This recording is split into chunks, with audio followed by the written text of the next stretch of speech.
Hello students, welcome to newspaper reading article 40। आज का हमारा आर्टिकल जो है इकोनॉमी से रिलेटेड है। हॉट टॉपिक है, इलेक्शन से पहले आजकल इस पर बात चल रही है। टॉपिक है what is the electoral bond scheme. Electoral bond scheme क्या है and why it is being opposed by transparency activists, और क्यों उसको अपोज किया जा रहा है। Present continuous passive it is being opposed, और क्यों उसे अपोज किया जा रहा है, किसके द्वारा? ट्रांसपेरेंसी एक्टिविस्ट्स के द्वारा। दो वर्ड्स है, ट्रांसपेरेंसी और एक्टिविस्ट। सबसे पहले एक्टिविस्ट की बात करूंगा। एक्टिविस्ट वो व्यक्ति है जो किसी प्रकार का सामाजिक या पॉलिटिकल चेंज लाना चाहता है समाज में, और उसके लिए वो क्या कर रहा है, उसके लिए वो प्रदर्शन, धरने, अभियान इनका हिस्सा बन रहा है और उसका माध्यम बन रहा है। ऐसे व्यक्ति को बोला जाता है एक्टिविस्ट। ट्रांसपेरेंसी एक्टिविस्ट्स वो होते हैं जो ये चाहते हैं कि सरकार की नीतियों में ट्रांसपेरेंसी हो, सरकारी स्कीम्स में ओपननेस हो, किसी प्रकार की सीक्रेसी ना हो, किसी प्रकार का कोई राज ना हो, कुछ छपा ना हो, जनता सारी बातें जाने। तो यहाँ पर बात किसकी हो रही है, वो ये बोल रहे हैं कि इलेक्टोरल बॉन्ड स्कीम क्या है और उसका विरोध ट्रांसपेरेंसी एक्टिविस्ट्स के द्वारा क्यों करा जा रहा है, वो हमको इस आर्टिकल में जानने को मिलेगा। आर्टिकल हाल ही में इंडियन एक्सप्रेस में छपा, एक्सप्लेन सेक्शन में, लिंक डिस्क्रिप्शन बॉक्स में गिवन है। इंटरेस्टिंग आर्टिकल, आपको अच्छा लगेगा पढ़ के। Let's begin. अच्छा, इलेक्टोरल बॉन्ड की बात करने से पहले ना हमको बॉन्ड पता होना चाहिए क्या है। अब बिल्कुल वैसे नहीं पढ़ाऊंगा कि आपको लगे कॉमर्स इकोनॉमिक्स पढ़ रहे हैं, ऐसा कुछ नहीं। बहुत सिंपल लैंग्वेज में आपको समझाने वाला हूँ, साथ साथ एक एक लाइन पढ़ूंगा और आपको समझाता रहूंगा। A bond is a fixed income instrument that represents a loan. तो आप क्या समझो कि बॉन्ड जो है एक फिक्स्ड इनकम इंस्ट्रूमेंट है। अभी फिक्स्ड इनकम क्या है उसकी बात करूंगा, बस अभी इतना समझो, बॉन्ड एक इंस्ट्रूमेंट है, एक माध्यम है जो कि रिप्रेजेंट करता है एक लोन। लोन का मतलब सबको पता है, कर्ज। तो बेसिकली बॉन्ड एक कर्ज का माध्यम है, made by an investor to a borrower. और ये कर्ज किसके द्वारा दिया जाता है? एक इन्वेस्टर के द्वारा, निवेशकर्ता के द्वारा, जिसके पास देने के लिए पैसे हैं। और किसको दिया जाता है? एक बोरोवर को। बोरोवर वो होता है जो उधार लेता है। और ये बोरोवर टिपिकली जो होता है वो कौन होता है? कोई कॉर्पोरेट यानी कोई कंपनी होती है या कोई सरकार। जो ये लोन किस लिए लेते हैं? To finance projects and operation. जो किसी प्रकार के प्रोजेक्ट को या ऑपरेशन को फाइनेंस करने के लिए, उसमें पैसा लगाने के लिए वो ये उधार लेते हैं। Bond details include the end date when the principal of the loan is due. अभी आप ऐसा समझो कि मान लीजिए गवर्नमेंट का एग्जाम्पल है, तो मान लीजिए गवर्नमेंट को पैसे चाहिए उधार लेने, तो वो क्या करेंगे? वो गवर्नमेंट बॉन्ड्स इशू करते हैं। गवर्नमेंट बॉन्ड इशू करने के बाद वो एक सर्टिफिकेट है, कागज का टुकड़ा है, जिसपे लिखा हुआ है कि हमने फलाने व्यक्ति से इतना उधार ले लिया है, इतना कर्ज ले लिया है, और इस डेट पे फलाना व्यक्ति जब ये कागज का टुकड़ा, ये सर्टिफिकेट जब हमारे को वापस प्रेजेंट करेगा, हम उसको इतने पैसे लौटाएंगे। मान लो 100 रुपये हमने उनसे कर्ज लिया है, 100 रुपये में इतना इंटरेस्ट लगा के हम उनको ये पैसा वापस कर देंगे फलानी डेट को। तो कोई बहुत टेक्निकल चीज़ तो है नहीं, नॉर्मल सी चीज़ है। बॉन्ड्स कंपनियां भी इशू करती हैं और बॉन्ड्स गवर्नमेंट भी इशू करते हैं। यही चीज़ यहाँ पर क्या आगे बता रखी है उन्होंने कि bond details include the end date. Bond details का मतलब जो बॉन्ड का सर्टिफिकेट होता है उसमें क्या बताई गई होती है? एंड डेट बताई जाती है। जब when the principal of the loan is due, जब वो कर्ज का मुख्य राशि जो है, जिसको हम प्रिंसिपल बोलते हैं, जब वो देना तय होती है, due to be paid to the bond owner, and usually includes the terms of variable और फिक्स्ड इंटरेस्ट पेमेंट्स। और इसी बॉन्ड सर्टिफिकेट में ये भी मेंशन होता है कि इंटरेस्ट पेमेंट किस प्रकार से रहेंगी, fixed income, fixed interest payments होंगी या वेरिएबल होंगी। वेरिएबल का मतलब समय के साथ साथ इंटरेस्ट की राशि बढ़ती घटती रहेगी। ये सारी बातें जो हैं बॉन्ड सर्टिफिकेट में मेंशन्ड होती हैं। तो ये डेफिनेशन एक अलग चीज़ है, इसको डेफिनेशन को पढ़ना, लेकिन अगर हम लॉजिकली इसको समझ ले तो बहुत आसान सी चीज़ है। सरकार को आपसे कर्ज चाहिए, आपने उनको वो कर्ज दिया, वो लोन दिया, उसके बदले में उन्होंने आपको एक सर्टिफिकेट दे दिया जिसका नाम है बॉन्ड। उस सर्टिफिकेट पे क्या मेंशन है कि बॉन्ड कब मैच्योर होगा, कब, यानी कि जब आप प्रस्तुत करेंगे ये सर्टिफिकेट हम वापस, हम आपका कर्ज आपको वापस कर देंगे, लौटा देंगे जो आपसे हमने लिया है। साथ ही साथ क्योंकि आपने हमको कर्ज दिया तो उस पर हम आपको इंटरेस्ट भी देंगे थोड़ा सा, वो इंटरेस्ट भी इस पे मेंशन होगा। स्टूडेंट्स को याद रखना कि इस समय पे हम बॉन्ड की बात नहीं कर रहे, हम इलेक्टोरल बॉन्ड्स की बात कर रहे हैं। तो थोड़ा सा इसमें कुछ एडिशन भी होगा, वो भी दिमाग में रखें। आगे बढ़ते हैं, आर्टिकल शुरू कर रहे हैं। The supreme court on Wednesday reserved its order on a plea seeking a stay on the sale of fresh electoral bonds ahead of state assembly elections in West Bengal, Tamil Nadu, Kerala, Assam and the Union Territory of Puducherry. Supreme court ने बुधवार को reserve कर लिया अपना order. Reserve करने का मतलब है सुप्रीम कोर्ट ने उस पर जजमेंट देना भी टाल दिया और वो अपने पास ही उन्होंने रख लिया कि अभी हम बताएंगे, इस पर भी हम जजमेंट नहीं दे रहे, कोई ऑर्डर नहीं दे रहे हैं, अभी हम बताएंगे आपको। इस तरीके से सुप्रीम कोर्ट ने कहा। और ये जो ऑर्डर उन्होंने रिजर्व करा किस पे था, एक प्ली का मतलब रिक्वेस्ट, अपील, सीकिंग, और वो प्ली क्या मांग रही थी, स्टे मांग रही थी। स्टे का मतलब किसी चीज को क्या कर देना, लीगल प्रोसीडिंग्स को रोक देना, कानूनी कार्रवाई को रोक देना, उसको हम क्या बोलते हैं, स्टे। तो ये जो है, ये जो प्ली थी ये एक स्टे मांग रही थी। किस चीज पे स्टे मांग रही थी, on the sale of fresh electoral bonds. अब ये जो याचिका थी या ये जो रिक्वेस्ट थी ये क्या मांग रही थी कि स्टे लगा दिया जाए इस चीज पे, ये जो फ्रेश इलेक्टोरल बॉन्ड्स इशू होने की बात हो रही है। अभी मैंने स्टे का क्या मतलब बताया, नॉर्मली स्टे का मतलब क्या होता है, जब आपने देखते ना कोर्ट से फलाना व्यक्ति स्टे ले आया, तो वहां पर मतलब होता है कि कानूनी कार्रवाई रोकने के लिए वो वहां से कोर्ट से ऑर्डर ले आया, कानूनी कार्रवाई को क्या कर दिया जाए, पॉज कर दिया जाए। यहाँ पर ये जो स्टे है ये कानूनी कार्रवाई के लिए नहीं है, ये किसके लिए है कि फ्रेश इलेक्टोरल बॉन्ड्स इशू ना करे जाए, किससे पहले, ahead of state assembly election. जो असेंबली इलेक्शन होने वाले हैं राज्यों में, कहाँ कहाँ पे, वेस्ट बंगाल में, तमिलनाडु में, केरला में, असम में, यूनियन टेरिटरी ऑफ पुदुचेरी में। तो ये सुप्रीम कोर्ट ने करा, यानी किसी ने याचिका दायर की होगी सुप्रीम कोर्ट में कि भैया ये जो इलेक्टोरल बॉन्ड्स इशू हो रहे हैं चुनाव से पहले, इन पर रोक लगाई जाए, लेकिन सुप्रीम कोर्ट ने उस पर ऑर्डर रिजर्व कर लिया, उस पर फाइनल जजमेंट नहीं दिया। आगे बात करें, what are electoral bonds. Electoral bonds होते क्या, announced in the 2017 union budget. Electoral bonds जो कि अनाउंस हुए थे सन 2017 के यूनियन बजट में। Electoral bonds are interest free bearer instruments. अभी इसको समझाऊंगा क्या होता है इंटरेस्ट फ्री बेरर इंस्ट्रूमेंट्स। अभी इंस्ट्रूमेंट तो समझ आएगा ना कि वो एक माध्यम है, used to donate money anonymously to political parties. तो ये एक इंस्ट्रूमेंट है जो कि इस्तेमाल करा जाता है, यूज टू क्या करने के लिए, डोनेट करने के लिए, दान करने के लिए। क्या दान करने के लिए, पैसा दान करने के लिए। किसको दान करने के लिए, पॉलिटिकल पार्टीज को दान करने के लिए, और अनोनिमसली को गुप्त तौर पे, यहाँ पर किसी का नाम का खुलासा नहीं किया जाता, किसने करा ये नहीं बताया जाता। तो ये जानकारी गुप्त रख के डोनेट करने का जो माध्यम है उनको बोला जाता है इलेक्टोरल बॉन्ड्स, और ये इंटरेस्ट फ्री बेरर इंस्ट्रूमेंट्स होते हैं। अब इंटरेस्ट फ्री बेरर इंस्ट्रूमेंट्स अगली पेज पे हमको बताया गया। A bearer instrument does not carry any information about the buyer or payee and the holder of the instrument. जो bearer instrument होता है ना, does not carry any information। अभी मैंने आपको बताया था कि बॉन्ड एक सर्टिफिकेट है जिस पे ये लिखा है कि इतने रुपए का कर्ज हमने आपसे लिया, फलानी तारीख को ये सर्टिफिकेट वापस आएगा, हम उसके बदले में आपका जो पैसा लिया वो वापस कर देंगे विद इंटरेस्ट। ये जो सर्टिफिकेट की मैं बात कर रहा हूँ, अगर वो बेयरर इंस्ट्रूमेंट है तो उस पर नाम नहीं लिखा हुआ कि किसने लोन, इन्वेस्टर कौन था, किसने कर्ज दिया सरकार को, किसने कर्ज दिया कॉर्पोरेट को। तो बेरर इंस्ट्रूमेंट में बस ये लिखा हुआ है कि कर्ज दिया इतना। तो बेरर इंस्ट्रूमेंट में कोई इंफॉर्मेशन नहीं है किसके बारे में, बायर के बारे में या पेई के बारे में। And the holder of the instrument, जो सामान्यतः एक पॉलिटिकल पार्टी होती है, is presumed to be the owner. तो ये माना जाता है कि जिसके पास ये इंस्ट्रूमेंट है, जिसके पास ये बॉन्ड है, जो ज्यादातर एक पॉलिटिकल पार्टी होती है, उसी को मान लिया जाता है कि वो इस बॉन्ड का मालिक है। तो इसमें ना तो ये लिखा है कि किसने ये बॉन्ड का सर्टिफिकेट इशू करा, ना ही इस पे ये लिखा कि किसने ये बॉन्ड का सर्टिफिकेट खरीदा, यानी किसने ये कर्ज दिया। ये कोई जानकारी नहीं है। उसका होल्डर जो है वही उसका क्या माना जाता है, उसका मालिक मान लिया जाता है। जिसके पास ये कागज का टुकड़ा है वही उस बॉन्ड का मालिक है। The bonds are sold in multiples of 1000, 10,000, 1 lakh, 10 lakh and 1 crore. Bond जो है इस मल्टीपल में भेजा जाता है। किसके द्वारा भेजा जाता है, पूरे देश में एक ही बैंक को अनुमति है इलेक्टोरल बॉन्ड्स बेचने की, और वो है State Bank of India. State Bank of India is the only bank authorised to sell them. Donors can purchase and subsequently donate the bonds to their party of choice। Donors क्या कर सकते हैं, ये बॉन्ड खरीद सकते हैं state Bank of India से, और इनको डोनेट कर सकते हैं अपनी चॉइस की पार्टी को, कांग्रेस को, बीजेपी को, फलाने दल को आप डोनेट कर सकते हो। यानी मान लो मैंने मन बनाया कि मैंने बीजेपी को 1 लाख रुपए दान करना है, तो मैं क्या करूंगा, मैं स्टेट बैंक के पास जाऊंगा, उनको बोलूंगा मेरे को 1 लाख रुपए के इलेक्टोरल बॉन्ड दो।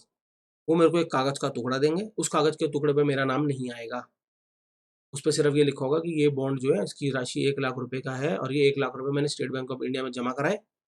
और उस पर बस ये मेंशन होगा कि ये बॉन्ड कब मेच्योर होगा, जब मैं इसको वापस प्रस्तुत करूंगा उस पर मेरे को कितना इंटरेस्ट पड़ेगा, क्योंकि मैंने क्या दिया, एक तरीके से कर्ज दिया है, स्टेट बैंक ऑफ इंडिया को दे दिया, ऐसा समझ। अब ये कागज का टुकड़ा ले जाके मैं क्या करूंगा, मैं अपनी पार्टी ऑफ चॉइस को दे दूंगा, मैंने बीजेपी में जमा करा दिया। बीजेपी क्या करेगी, बीजेपी के पास ये जो कागज का टुकड़ा, बीजेपी आगे एक फ्यूचर डेट में जाके, जो कि मेच्योरिटी के आसपास होगी, मेच्योरिटी का मतलब जब बॉन्ड का जो समय सीमा है जिसपे बॉन्ड मेच्योर होगा वो उसके आसपास, क्योंकि वहां जाके ये बॉन्ड जमा करा देगी स्टेट बैंक ऑफ इंडिया में और पैसे ले लेगी। 1 लाख रुपए किसके पास पहुंच गए जो मैंने स्टेट बैंक ऑफ इंडिया में पहुंचाए थे, वो सीधा पॉलिटिकल पार्टी के पास पहुंच गए, बीजेपी के पास पहुंच गए। अब हुआ क्या कि उसमें ये नहीं पता चला कि डोनेट किसने करा, क्योंकि मैंने बताया ना सर्टिफिकेट में ये नहीं लिखा हुआ कि किसने ये जो है बॉन्ड जो खरीदा है स्टेट बैंक ऑफ इंडिया से, इसके बारे में कोई जानकारी। आगे बढ़ते हैं। तो यहाँ तक बात हो गई कि donor can purchase and subsequently donate the bonds to their party of choice. Donor purchase कर सकते हैं और फिर डोनेट कर सकते हैं इन बॉन्ड्स को अपनी मर्जी की पार्टी को। Which the party can then cash, जिसको पार्टी क्या कर सकते हैं फिर कैश कर सकती है थ्रू इट्स वेरीफाइड अकाउंट, अपने वेरीफाइड अकाउंट के माध्यम से विद इन 15 दिन। जो 15 दिन के अंदर वो क्या कर सकते हैं, उसको कैश कर सकते हैं। यानी मैंने ये सर्टिफिकेट लिया, पॉलिटिकल पार्टी को जमा कराया, पॉलिटिकल पार्टी के पास 15 दिन है, वो क्या करेंगे, जाएंगे। ये बॉन्ड की टाइम लिमिट बहुत छोटे ड्यूरेशन के बॉन्ड्स होते हैं, इनकी टाइम लिमिट होती है 15 दिन, इसी दिन के होते हैं कि 15 दिन में आप इनको कैश करा सकते हो दोबारा। 15 दिन के अंदर अंदर वो जाएंगे स्टेट बैंक ऑफ इंडिया में जमा कराएंगे और उसके बदले में कैश लेंगे। There is no limit on the number of bonds, कोई लिमिट नहीं है बॉन्ड्स की संख्या पे। एन इंडिविजुअल और अ कंपनी कैन परचेज, जो कि कोई व्यक्ति विशेष या कोई कंपनी परचेज कर सकती। SBI deposit bonds that a political party hasn't encashed within 15 days into the Prime Minister Relief Fund। अगर कोई ऐसे बॉन्ड्स है जिसको कोई पॉलिटिकल पार्टी, कोई राजनीतिक दल 15 दिन के अंदर कैश नहीं कराता, क्योंकि मैंने क्या बताया ज़्यादातर ये जो इलेक्टोरल बॉन्ड्स होते हैं इनकी जो मेच्योरिटी होती है 15 दिन की होती है।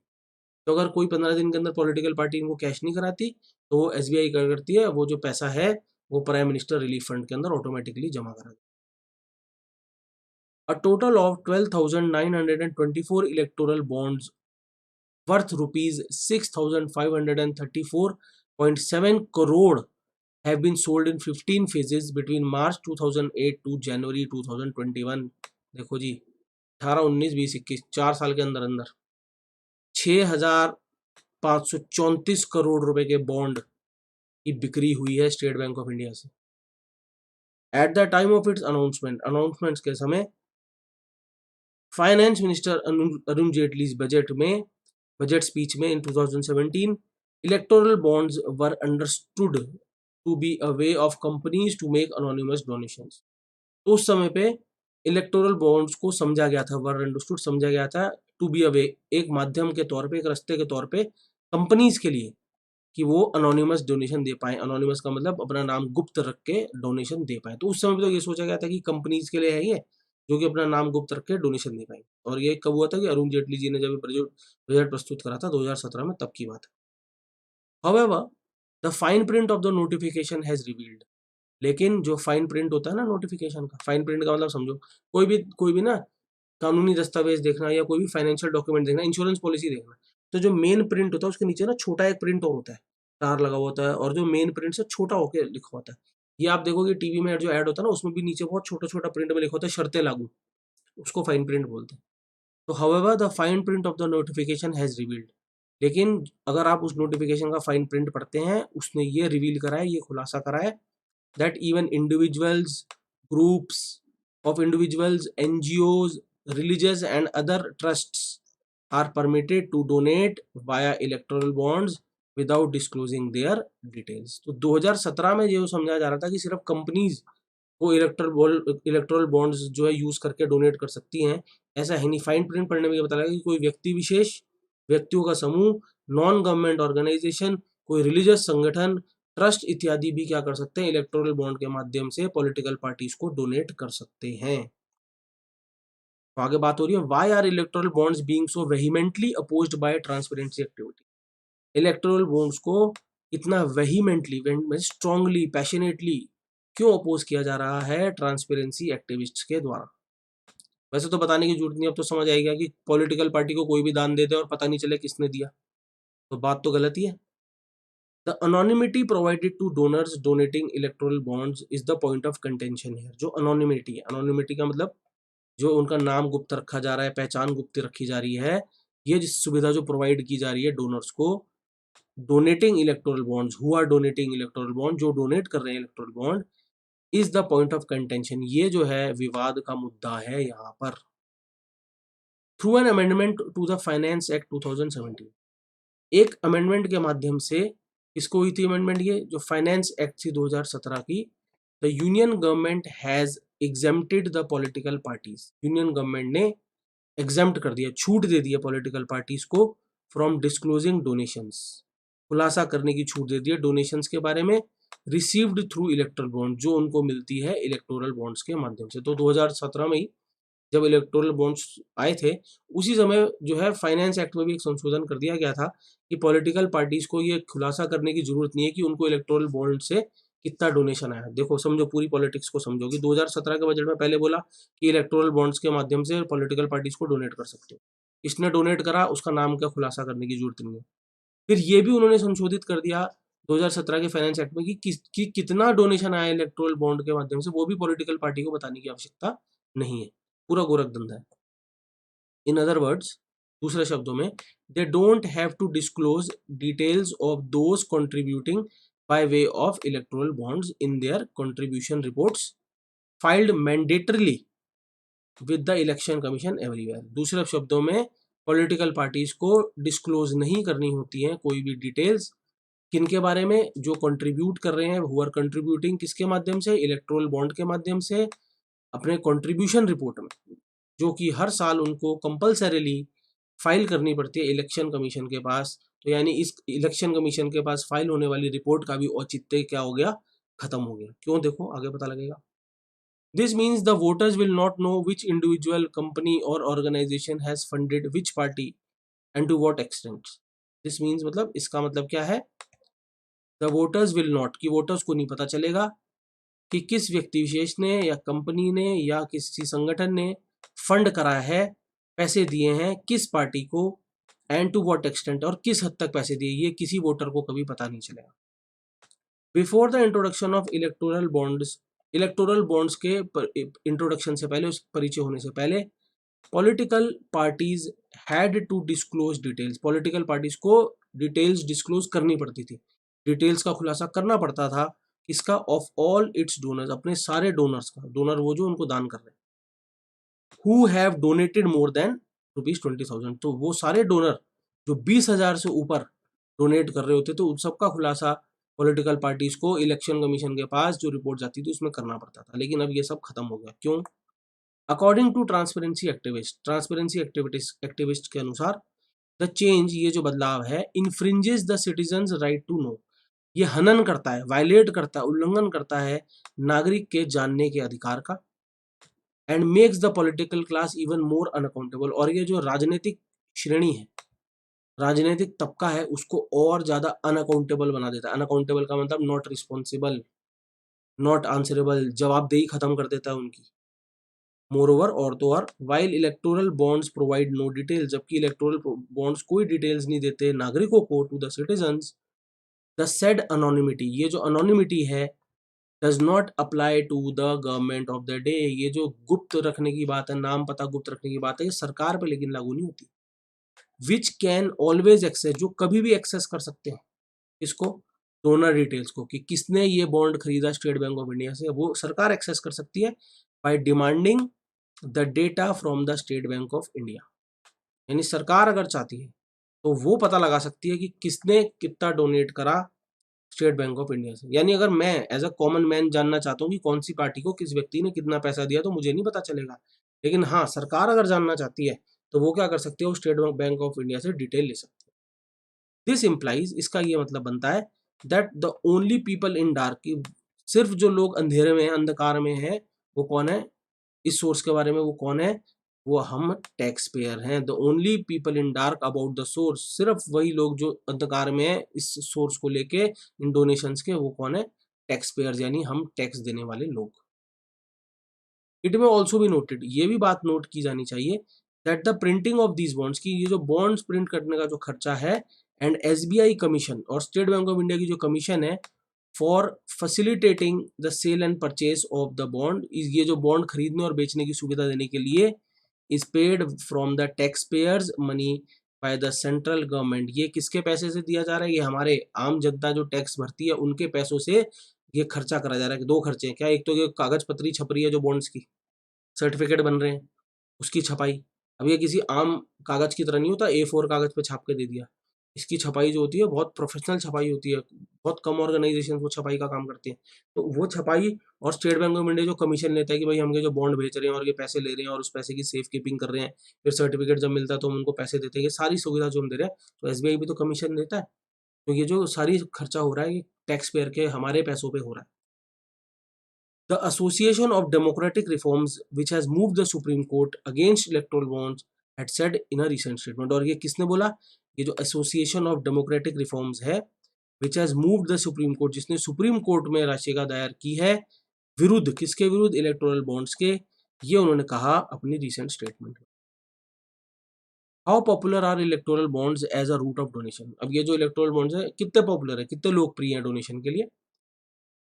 In less than 3 years of their introduction, 3 साल से भी कम में इनके इंट्रोडक्शन में, by virtue of anonymity, by virtue का मतलब बिकॉज ऑफ, ये अपने जो ये अनोनिमिटी देती है, अनोनिमिटी का मतलब जो ये गुप्त रखते हैं नाम, उसकी वजह से electoral bonds have become the most popular route of donation. Electoral bond जो है सबसे लोकप्रिय रूट बन गए हैं राजनीतिक दल को डोनेशन देने का। More than half the total income of national parties and the regional parties analyzed by ADR for the financial year 2018-19 came from electoral bonds donations.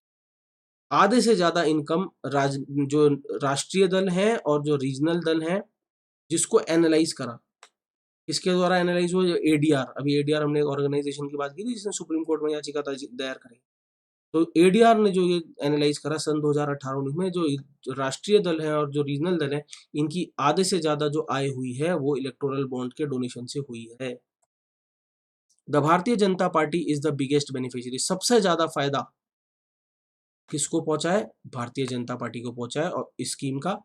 In years 2017-18 and 18-19 political parties received a total of 2760 crore from electoral bonds.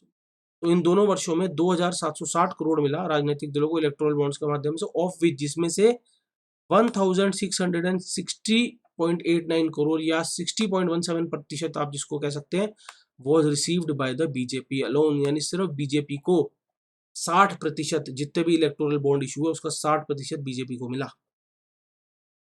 What is the election commission stand on electoral bonds? Election commission का क्या नजरिया है, क्या उनका stand है electoral bond को लेकर? The Election Commission, in its submission to the Standing Committee on Personal Public Grievances, Law and Justice in May 2017, had objected to the amendments in the Representation of People Act. Election commission ने अपने submission में जो उन्होंने दस्तावेज जमा कराए किसको? Standing committee को, on personal public grievances law and justice in May 2017। तो ये जो स्टैंडिंग कमेटी है पर्सनल और पब्लिक ग्रीवेंसेज के लिए, उसमें जो इलेक्शन कमीशन ने अपना जो है अपना मत जो वहां पर सबमिशन कराया, उसमें उन्होंने क्या करा? उन्होंने दे हैड ऑब्जेक्टेड, उन्होंने विरोध जताया to the amendments in the representation of the people act. उन्होंने विरोध जताया कि ये जो रिप्रेजेंटेशन और पीपल एक्ट में जो संशोधन हुआ है उसके विरुद्ध उन्होंने क्या करा? विरोध जताया। Which exempt political parties from disclosing donations received through electoral bonds. और वो संशोधन क्या था? इस पर तो पहले बात होगी थी कि जो छूट देता था पॉलिटिकल पार्टीज को खुलासा करने से, डिस्क्लोज करने से डोनेशंस के बारे में जो उनको रिसीव होती थी इलेक्टोरल बॉन्ड्स के माध्यम से। It described the move as retrograde step. Election commission ने इस कदम को, इस मूव को एक रेट्रोगेट स्टेप बताया। रेट्रोगेट वो चीज होती है जो चीजों को सुधारे ना बल्कि और बदतर बना दे, उसको रेट्रोगेट बोलते हैं। In a letter return to the law ministry, एक पत्र में जो लॉ मिनिस्ट्री को लिखा गया उसी महीने, the commission had even asked, commission ने तो ये भी मांग की थी इससे द गवर्नमेंट से to reconsider and modify the above amendment, की वो पुनर्विचार करें और मॉडिफाई करें ये जो ऊपर संशोधन हुआ है उसको। Asking the government to withdraw the new provision, ये मांग करते हुए सरकार से कि वो वापस ले लें नए प्रावधान को। The election commission had written, election commission ने ये लिखा था, in a situation where the contribution received through electoral bonds are not reported, एक ऐसी परिस्थिति में जहां योगदान जो कि रिसीव किया जाता है इलेक्टोरल बॉन्ड्स के माध्यम से जिसको रिपोर्ट नहीं किया जाता है, on perusal of the contribution report of political parties. Perusal का मतलब स्टडी करना, रीड करना, और स्टडी करे जाने पे, रीड करे जाने पे योगदान वाली रिपोर्ट को, पॉलिटिकल पार्टीज की जो कंट्रीब्यूशन रिपोर्ट है पॉलिटिकल पार्टीज की, इट कैनॉट बी असर्टेंड, पता नहीं लगाया जा सकता whether the political party has taken any donation, कि क्या पॉलिटिकल पार्टी ने कोई डोनेशन ली है, in violation of the provisions under the section 29B of the RP act, या कि क्या पॉलिटिकल पार्टी ने कोई डोनेशन ली है उल्लंघन करते हुए प्रावधान का सेक्शन 29B के तहत आरपी एक्ट के, विच प्रोहिबिट्स, और ये जो सेक्शन है प्रतिबंधित करता है राजनीतिक दलों को फ्रॉम टेकिंग डोनेशन, डोनेशन लेने से, फ्रॉम गवर्नमेंट कंपनीज, किसी गवर्नमेंट कंपनी से या किसी फॉरेन सोर्स से। तो इलेक्शन कमीशन ने ये भी कहा कि भैया जब हम क्या करते हैं, कंट्रीब्यूशन रिपोर्ट पढ़ते हैं पॉलिटिकल पार्टीज की, तो उससे ये क्लियर ही नहीं होता कि जो ये डोनेशन मिली है कहाँ से मिली है, क्या आरपी एक्ट का जो कोई प्रावधान है उसका उल्लंघन तो नहीं हुआ है, डोनेशन कहाँ से मिली है, किसी ये बाहर के सोर्स से तो नहीं मिली है।